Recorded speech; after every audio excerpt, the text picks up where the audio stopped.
Cricket खेलना नहीं जानते। अगर वो क्रिकेट भी जानते होते अब तो उनसे कैच छूट गया। लाल टोपी वाले यूपी के लिए रेड अलर्ट है।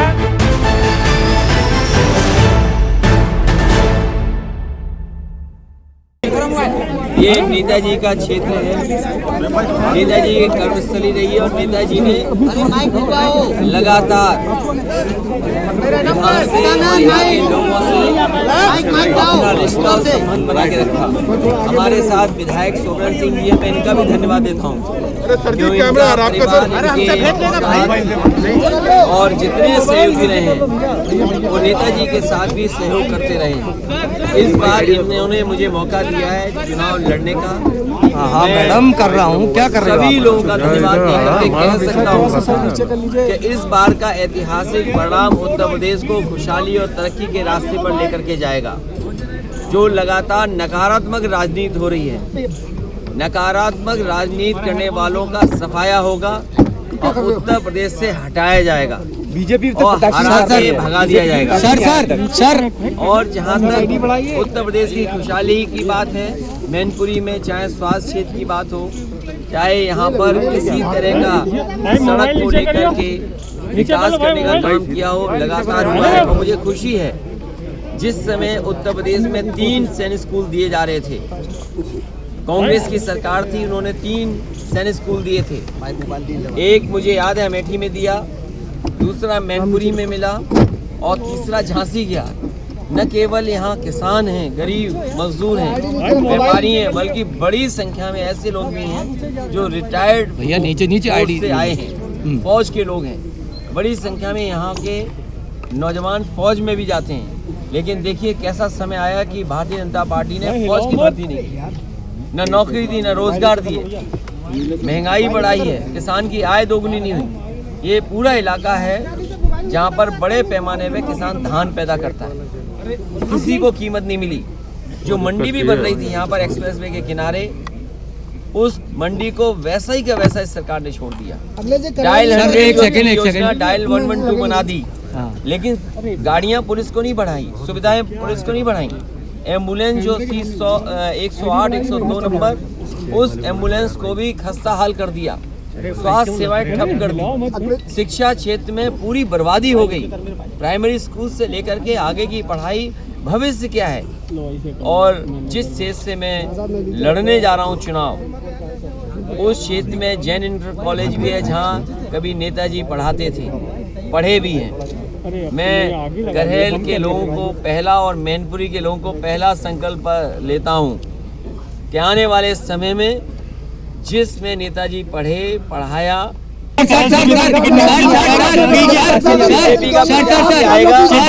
हारने के लिए आएगा।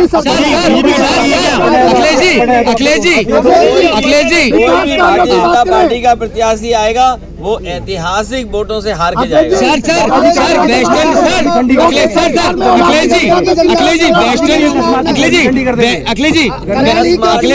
गर्मी आ जाएगी, होली का त्योहार लगभग आ जाएगा। बताना चाहिए कि नौजवानों को रोजगार, नौजवानों का भविष्य कब बनाएंगे। सवाल ये आएगी कि सर्दी आएगी, किसानों की आय दोगुनी होगी कि नहीं होगी, और नौजवानों का भविष्य बेहतर होगा कि नहीं होगा। वेस्टर्न यूपी की पूरी राजनीति सांप्रदायिक ध्रुवीकरण पे आ गई है। अमित शाह जी पर्चे बांट रहे हैं, राजनाथ जी पर्चे बांट रहे हैं, और आज योगी जी ने भी साफ कह दिया कि समाजवादी पार्टी की जो टोपी है वो दंगों से लाल है। जैसे वैसे तो बीजेपी के लिए कोरोना नहीं है, अगर थूक लगाकर पर्चे बांटे जाएंगे तो कोरोना बढ़ेगा कि कोरोना कम होगा। जो लोग थूक लगा करके पर्चा बांट रहे हैं वो कहीं ना कहीं कोरोना फैला रहे हैं और आचार संहिता का उल्लंघन कर रहे हैं। अमित शाह ने कहा जो लोग कह रहे हैं टोपी के लाल रंग को, ये लाल रंग से घबराहट है इनको। लाल रंग केवल टोपी का सवाल नहीं है, हमारा आपका, हम किसी भी जाति धर्म के हों, हमारा सबका खून लाल है।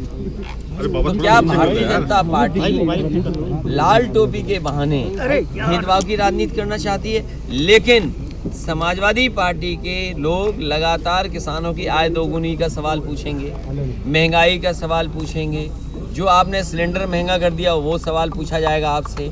इनको घरों में जाकर के जो पर्चा बांट रहे हैं, सिलेंडर देखना चाहिए भर गया क्या नहीं भरा है, और पहले कितने रुपए में भरा जाता था, आज कितने रुपए में भरा जा रहा है। साथ ही साथ इन्हें ये भी देखना चाहिए कि जो घर है, गरीब के घर में अगर ये पर्चा बांटने जा रहे हैं तो हमें तो बता रहे हैं कि आज सरसों का तेल भी इतना महंगा हो गया। क्या बीजेपी को समझ में नहीं आता कि सरसों का तेल इतना महंगा हो गया? सर देखिए, इनके बजट जो भी आए हैं उद्योगपतियों के बजट आए हैं सर। इन्होंने उद्योगपतियों को ज्यादा मजबूत किया है, किसान को कमजोर किया है, उद्योगपतियों को मजबूत किया है। यहाँ जितने लोग खड़े हैं या जितने लोग सुन रहे होंगे, कोविड के समय पर और लगातार इनकी सरकार की नाकामी के कारण सबने अपने सेविंग अकाउंट से पैसे निकाले होंगे।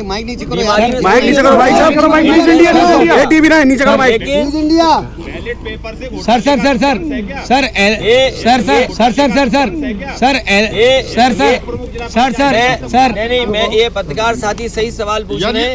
ये सुनने में आया है कि बड़े बड़े अधिकारी हर विभाग के वोटर आईडी ले रहे हैं, चाहे वो पुलिस विभाग हो, शिक्षा विभाग हो या अन्य सरकारी विभाग हो, जिसमें बड़े बड़े अधिकारी सभी का वोटर आईडी ले रहे हैं, जिससे कि सरकार दबाव बना करके उनके अब वोट डाल दे। सर पश्चिम उत्तर प्रदेश में एलायंस को तोड़ने की साजिश सर मैनपुरी से कुछ खास बात। तो ये तो अच्छी बात हो गई कि जहां पर जसवंत नगर से नेताजी चुने गए, मुख्यमंत्री तक पहुंचे, डिफेंस मिनिस्टर तक गए, अब करहेल की भी बारी है। और मुझे उम्मीद है कि ऐतिहासिक वोटों से भारतीय जनता पार्टी को करहेल की और मैनपुरी की जनता हराएगी। और न केवल मैनपुरी की जनता, उत्तर प्रदेश की जनता तैयार है। और आप जिस दिन परिणाम आएंगे देखेंगे, इनको तो पहले ही घर भेज दिया। नीचे कर ले बाबा थोड़ा। पश्चिम उत्तर प्रदेश में अलायंस को हारने की साजिश रची जा रही है, क्या मानते हैं? अभी भारतीय जनता पार्टी ने 99 अपराधियों को टिकट दी है।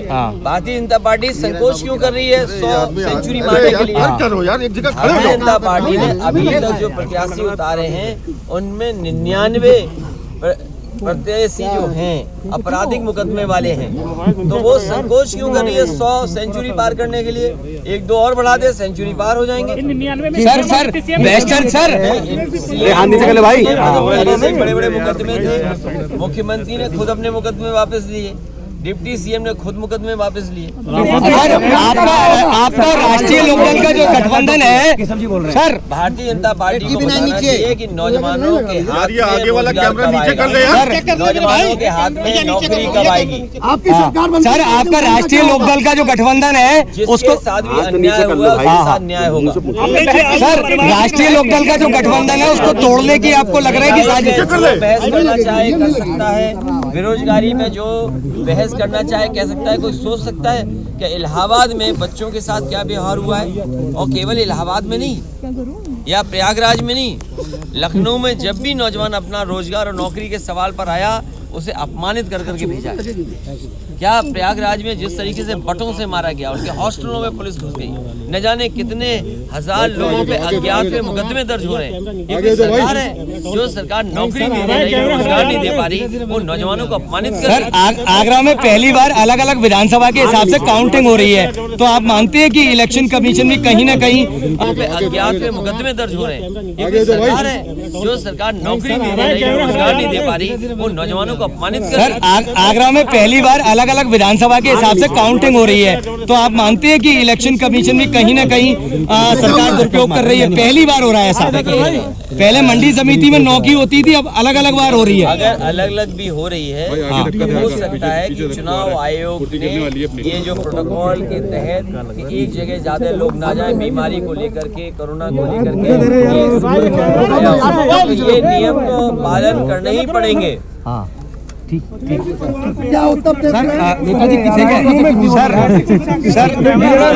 वोटों से यहाँ की जनता जिताएगी, और केवल समाजवादी पार्टी करहेल से नहीं, मैनपुरी और पूरे उत्तर प्रदेश में देखिएगा आप, जनता तैयार है मतदान करने के लिए। इसीलिए भारतीय जनता पार्टी की भाषा बदल गई।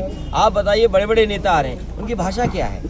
किस तरफ चुनाव को ले जाना चाहते हैं? उन्हें बताना चाहिए कि जिन्होंने कहा था कि देश थोड़ा नीचे कर ले जाएंगे, उत्तर प्रदेश के आगे खड़ा हुआ जब भी। $1 ट्रिलियन आज अर्थव्यवस्था कहाँ जा रही है? इतने बड़े पैमाने पे बेरोजगार नौजवान भटक रहे हैं, घूम रहे हैं, और हमारे मुख्यमंत्री देखो टैबलेट देकर के सो रहे हैं। अरे जिन्हें लैपटॉप देना था, स्मार्टफोन बांट नहीं पाए और 4.5 साल टैबलेट देते रहे। और फिर बिजली को लेकर के ये जितनी भी बिजली आज उत्तर प्रदेश में मिल रही है लोगों को, ये समाजवादियों की सरकार की बनी हुई या पुरानी सरकारों की बनी हुई बिजली है। आज मैनपुरी में बाबा मुख्यमंत्री ने अभी तक कोई बिजली का कारखाना नहीं लगाया। कारखाना तो दूर, बिजली के कारखाने का नाम नहीं रट पाए। जो मुख्यमंत्री बिजली के कारखाने का नाम नहीं रट पाए, वो क्या बिजली देगा? आपकी 300 यूनिट फ्री देते ही सर चुनाव आते ही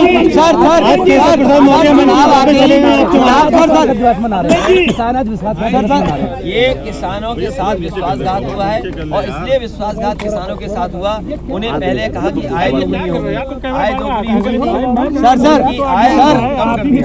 चुनाव आते ही भाजपा नेताओं के जहरीले बयान आ रहे हैं, क्या कहना चाहेंगे सर? चुनाव आते ही भाजपा नेताओं के जहरीले बयान आ रहे हैं, जहरीले बयान आ रहे हैं भाजपा नेताओं के, क्या कहना चाहेंगे? चुनाव हारने लगेंगे तो और जहरीले आएंगे। नीचे करो। प्रशासन का आरोप है, उसकी कौन गृहमंत्री कह रहे हैं क्या कह रहे हैं? कि अगर हम चुनाव उत्तर प्रदेश से हार जाएंगे तो देश खतरे में आएगा। देखिए, भारतीय जनता पार्टी पूरे चुनाव को बुनियादी मुद्दे पे नहीं लड़ना चाहती। ये मैनपुरी ने देखा है, करहेल की जनता ने देखा है कि देश का सबसे अच्छा एक्सप्रेसवे उनके क्षेत्र से होकर के गुजरता है। अखिलेश जी आपने बड़ी मंडी बन रही है। हिंदी खबर को नीचे कर। यहाँ रोजगार के अवसर पैदा होते हैं। इसलिए इस सरकार ने जनता को धोखा दिया है। इस बार जनता इनको सबक सिखाएगी। जो लोग नकारात्मक राजनीति करते थे, उनके साथ व्यवहार हरा करके होगा। और जिन लोगों ने किसानों को 700 किसान शहीद हुए हैं, भारतीय जनता पार्टी के गलत फैसले की वजह से आंदोलन जो चला, उसमें 700 किसानों की जान गई, शहीद हुए। अगर भारतीय जनता पार्टी का एक एक उम्मीदवार कान पकड़ करके 700 उठक बैठक भी लगाएगा, तब भी किसान उन्हें माफ नहीं करेंगे।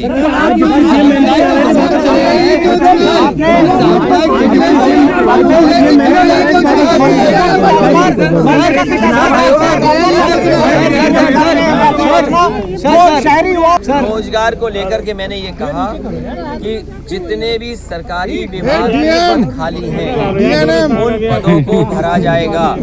और साथ ही साथ आईटी सेक्टर में, क्योंकि आईटी सेक्टर जिस तरीके से आगे बढ़ रहा है और समाजवादी सरकार में जो फैसले लिए थे, आज उससे भी आगे बढ़ रहा है आईटी सेक्टर।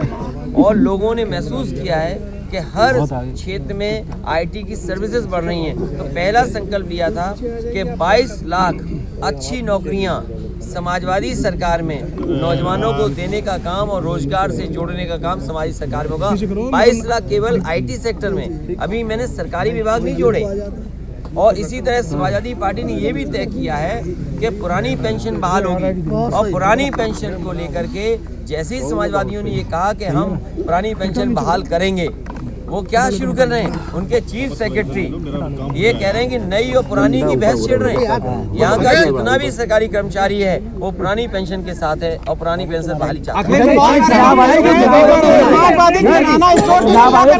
नहीं, उसमें कोई, देखिए, जो समाजवादी पार्टी ने थाली के लिए कहा कि गरीब को 10 रुपए में थाली मिले जिसमें पौष्टिक आहार हो, पौष्टिक भोजन हो। पहले 20 रुपए में समाजवादी पार्टी ने शुरू किया था लखनऊ में, इस सरकार ने बंद कर दिया। अक्षय पात्रा को बढ़ावा दिया था, जिसमें बच्चों को हॉट कुक्ड फूड मिल रहा था, दूध भी दे रहे थे, फल भी दे रहे थे। समाजवादी सरकार बनेगी तो समाजवादी थाली में पौष्टिक भोजन मिलेगा और 10 रुपए की होगी। साथ ही साथ कुछ ऐसी चीजें जो जरूरत की हैं, क्योंकि लोहिया जी ने कभी सिद्धांत दिया था दाम बांधो का, और दाम बांधो के तहत अगर हमें समाजवादियों को समझे जो जरूरत की चीजें हैं उनके दाम कम हो, फिक्स हो, तो शायद गरीब लोगों को और आम लोगों को ज्यादा लाभ पहुंचे।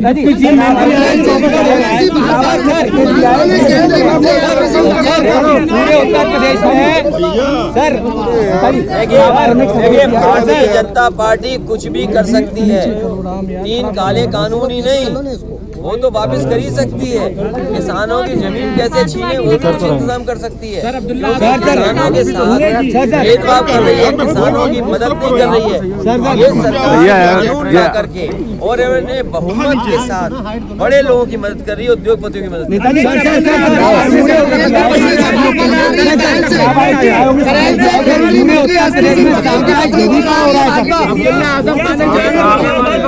केंद्रीय मंत्री एसपी सिंह बघेल की पत्नी को भाजपा लगा रही है करेल से। अखिलेश जी, अखिलेश जी, भारतीय जनता पार्टी अखिलेश जी, को बधाई।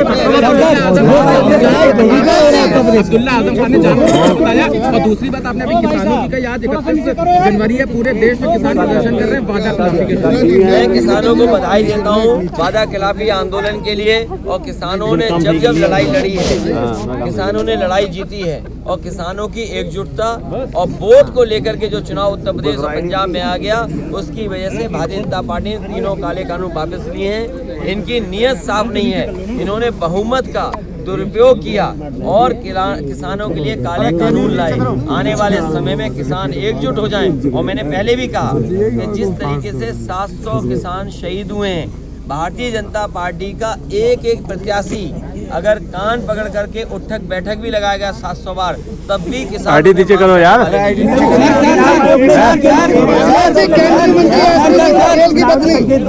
एक पत्रकार साथी सब तुम ही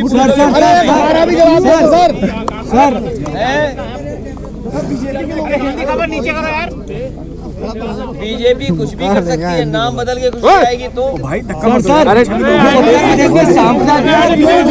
ये लड़ाई तो क्या करें, हटा सब हटा दिए। पार्टी ने और हमारे बाबा अगर एक भी कारखाना लगाया हो तो बताओ हमें। ये चुनाव आयोग को तय करना है कि क्या नियम बनेंगे और कैसे चुनाव।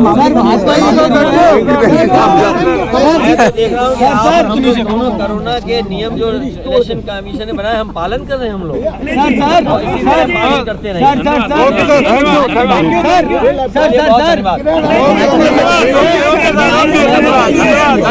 रहेंगे।